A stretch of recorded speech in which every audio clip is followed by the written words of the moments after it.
Ladies and gentlemen, how are you doing? In light of recent events, welcome to my TED Talk. If you don't think the commies have got the bit between the teeth after the last week, I don't know what planet you're living on. So with that in mind, I thought I'd give you some good security advice for the September 13th marches, which are taking place tomorrow, in an environment where, let's be honest, the Prime Minister is openly hostile to the general public. We've just seen stories about judges wishing them well. The full-blown, indoctrinated holy warriors that are regulars at the snack bar who blew up a load of women and children on 7/7 are getting warmly greeted and wished well by the judges and the activist lawyers. The Home Secretary, Shabana Mahmood, said her name in full. I don't make the rules. Shabana Mahmood. Some of it was fun. She is basically an out sympathiser for the Holy Crusade against the Western world, so we're in serious bother. You can't rely on the police. They've been captured. They're on the side of the enemy. So's the Prime Minister and the Home Secretary. So who can you rely on? Well, you can rely on the Bootneck to help you out, all right? For those of you that are new, I'll give you some of my resume.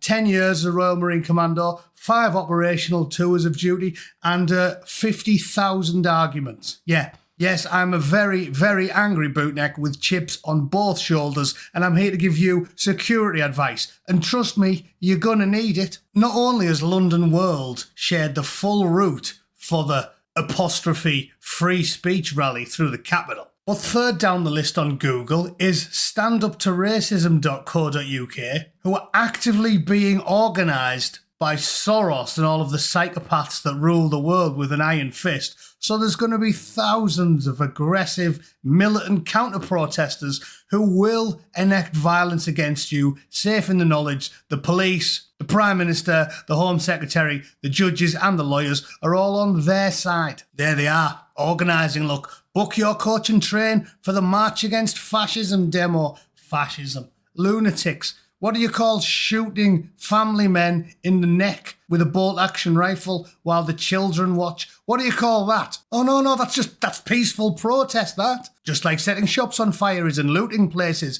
and murdering people in the streets and kicking them to death. To them, that is just peaceful protest. That is a howling of rage, deserved rage, against the capitalist patriarchy. Do me a favour. Anyway, I'm not going to rant about that. Let's get into it. I've got some good tips for you. You can't rely on the police or a hostile government to keep you safe. You've only got yourselves to worry about. So let me give you some tactical advice, shall I? First things first, if a bloke is dressed like this, don't stand next to him.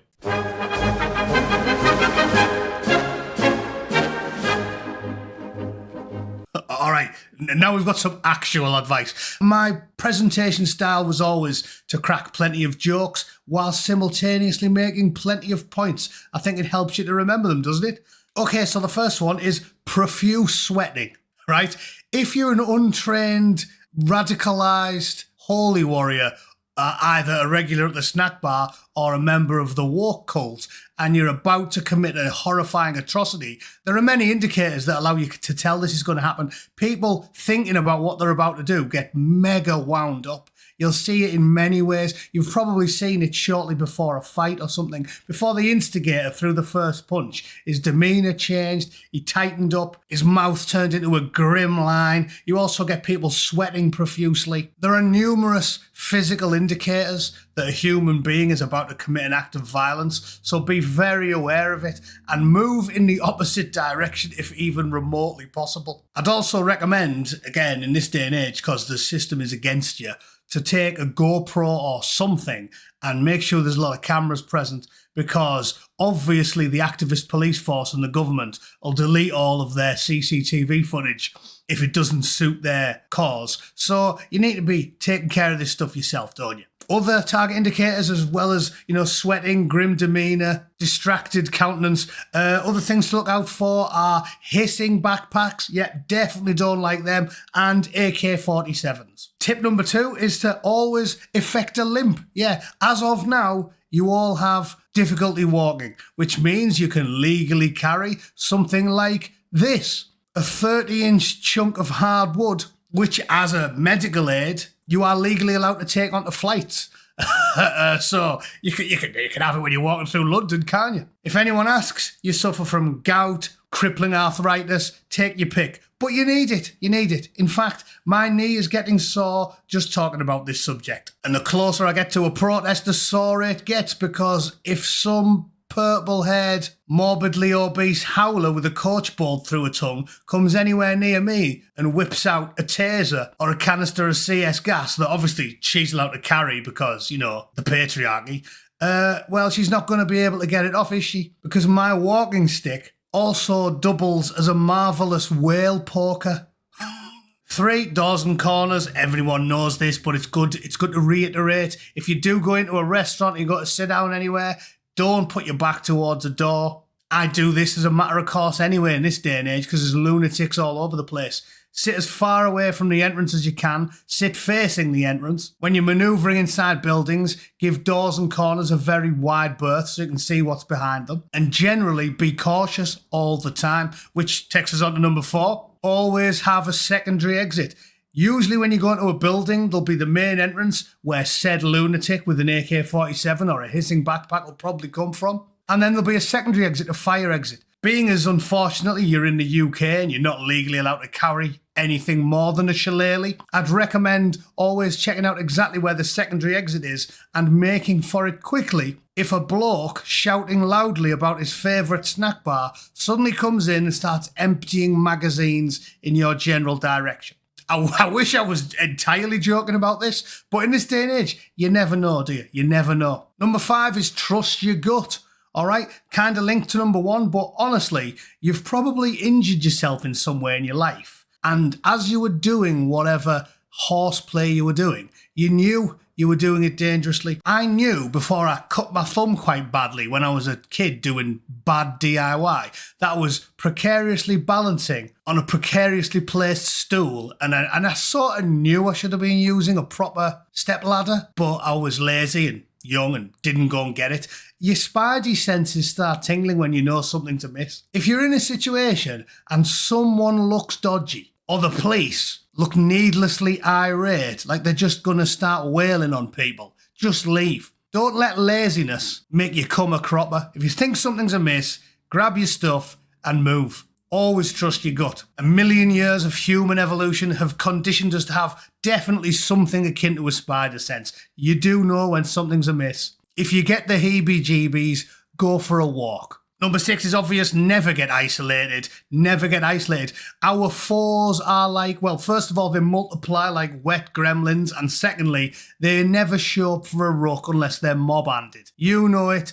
I know it. They can't fight. They are sparrow-boned weaklings with poppadom jaws. You know it. So what do? They always rock up with a massive gang of them and they swarm you like locusts as soon as you respond to the violence that they started. So do not go anywhere by yourself. I wouldn't even go for a quick piss by myself on September the 13th. No, definitely not. Use the military buddy-buddy system. Grab an oppo, nominate someone to be your oppo, and go everywhere together. And when I say you have to go for a piss together, yeah, you have to go together, but you can stand close by. You don't have to shake it for him, nothing like that. It doesn't have to be weird, but it's important, so do it. And the last tip is, of course, leave anything important at home. Bank cards, take a bit of cash, leave all your stuff at home, because the Roses will probably nick you on trumped up charges and then steal all your stuff. If you've got a phone with loads of important stuff on, dig out one of your old Nokias, stick a SIM card in it, delete everything except your mate's numbers, use that. They're probably going to rob you. If the violent regulars at the snack bar don't try and rob you, the cult members doing the walkie-talkie will rob you, and then the police will probably rob you as well, because everyone's against you. So take all necessary precautions. If you don't need it, don't take it. I'd leave all my bank cards, IDs, the lot. Leave all that at home. Stuff 50 quid down your sock and use that. Rely on a secondary phone for recording and stuff you don't need, but don't take anything. If you've got a brand new iPhone, leave it at home. Wipe the old one, use that for a day. And yeah, I think that'll do, won't it?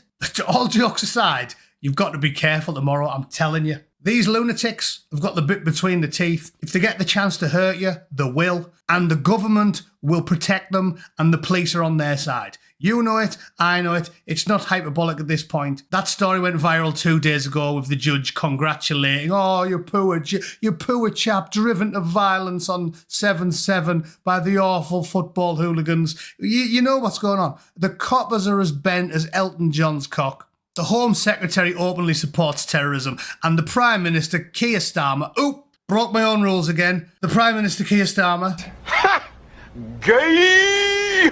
hate you, your wife, your children, your culture, your family. They are basically on the side of Osama bin Laden. And if they do manage to kill one of you, they'll do what they've been doing for the last week and celebrating it openly on social media and on TV occasionally, and no one will do anything about it. So it's an uphill battle. That's why humans enjoy movies, though. That's why we like Star Wars. It's good to have a challenge, isn't it? Keep that in your mind. Keep a stiff upper lip. Do not get pissed. There's another tip. Don't drink any alcohol. Don't take any cans. Don't give them an excuse to nick you. And try your very best to enjoy the day, regardless of everything else. If an old English lady can sit and have a cup of tea in the rubble of a house during the Blitz, we can handle this, despite the appalling atrocities being meted out against us by the regulars at the snack bar, the woke cult members, and the British government. All right? Enjoy yourselves. Have a good day. Thanks for tuning in. If you're not at the protest, I'll be live streaming at 7 p.m. myself, so we can have a chat about it. And I hope you all have a good time. All right? See you soon. Toodle pip. Stay safe. See you later.